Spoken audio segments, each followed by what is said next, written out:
Il a été choisi, il a été oint par Dieu, il avait tout pour réussir, mais il a tout perdu.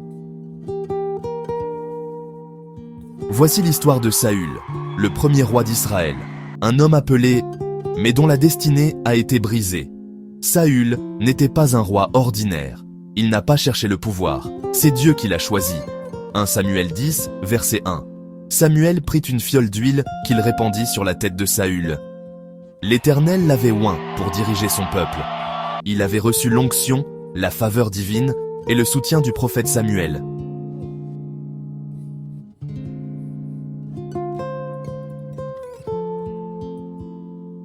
Mais très vite, son cœur s'est détourné. Il a voulu faire les choses à sa manière.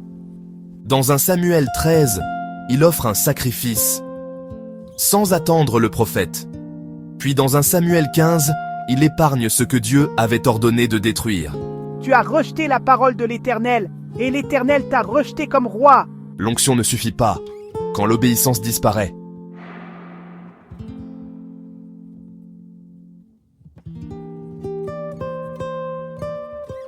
Saül a gardé le trône, mais il avait perdu l'onction. Il était roi devant les hommes, mais rejeté par Dieu.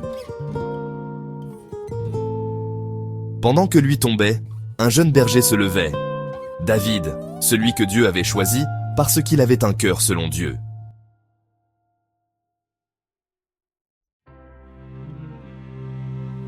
Tu peux être appelé, tu peux être oint, tu peux être établi.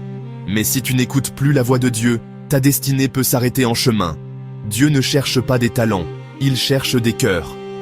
1 Samuel 16,7 nous le rappelle. L'homme regarde à ce qui frappe les yeux, mais l'Éternel regarde au cœur. Ne laisse pas ton appel être étouffé. Sois fidèle, sois obéissant, reste à l'écoute de Dieu. Ce qu'il a commencé en toi, il peut l'accomplir.